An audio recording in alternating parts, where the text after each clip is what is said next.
Steve, thanks for joining us. When you heard the news of Jez's resignation, what was your reaction to that? Well, it was really, what's it going to be going forward for me? What do I need to do in this role?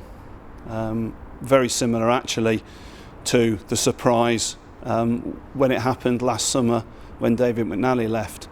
I just switched into the mode of what do I need to do?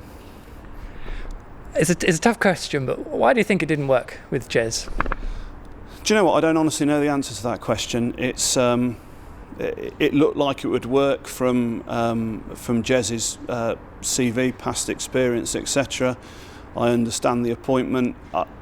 It's difficult to answer because I'm not him, but I don't know why, for whatever reason, his personal circumstances didn't work, whether it was location or club or what, I genuinely don't know, but it certainly didn't seem to work out for him, hence the resignation. And it must have been one of those situations where you kind of just had to get through the transfer window. I'm sure it's no coincidence that 48 hours after the window had closed that was when the news broke. Yeah, I'm not sure what the timing of it was. I knew about it once I was again asked to be the interim CEO. It certainly it makes sense for it to be after the transfer window because of disruption, but whether that was driven by that, I don't honestly know the answer. No, that's fine. What would you say to the fans who maybe fear that 2 resignations of the chief executive in 6, 7, 8 months is symptomatic of deeper problems at the football club?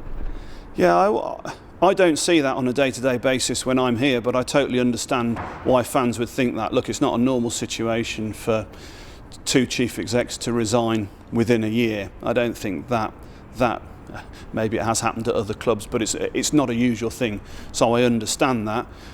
All I would say is, if for whatever reason, for personal reasons, it hasn't worked out, you've got a choice of continuing with something that's not satisfactory, or you draw a line under it. And if it really isn't working, I think as a fan, I would want it to be sorted and then to look to the future. But I understand that it is unsettling. It's been a difficult time on the pitch. It's been a difficult season, really, and it is season ticket renewal times, but it does sound like there is positive news there. Yeah, there's certainly positive news on season ticket renewals, and it's very much a testament to the fans in terms of where we are with renewals. So we've got the first closing date, or the first deadline, a week on Saturday, and certainly based on the numbers, when we look at it compared to previous years, we're up with previous years, and we would expect to be north of 19,000 by that first deadline, and up to our 22,000 ceiling of renewals, with a waiting list of around 1,200.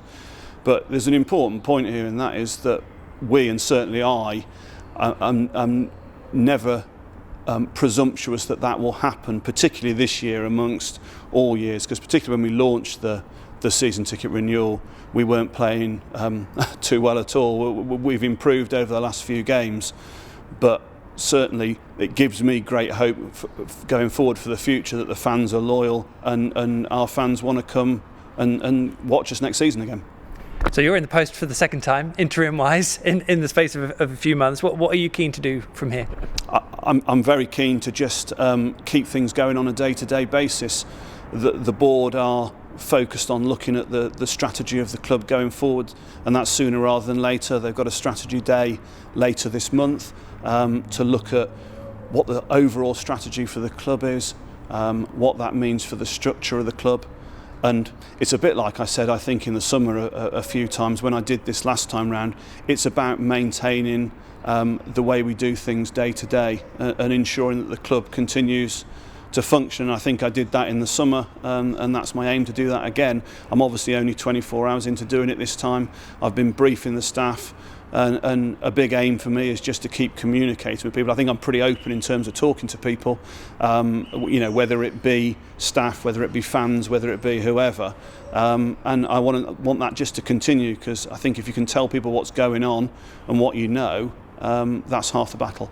It was a bit of a baptism of fire in the summer, and it is going to be slightly more straightforward with no transfer window this time around, but contract renewals and things like that will be coming up in the summer, they're the sort of things you've got to keep on top of now, aren't they? Yeah, absolutely. And just as in the summer, you're absolutely right, we're not right into a transfer window at a point when when I did this last time, we were just about to be relegated. There was a lot of work to do in terms of the squad in the summer.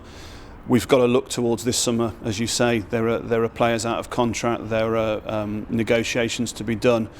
Where I've got, I think, a helpful start with that is on the financial side, because I understand what is required from a numbers point of view, and I know where we are with that. Always have done. I've always look at the long-term forecasts, depending which division we're in.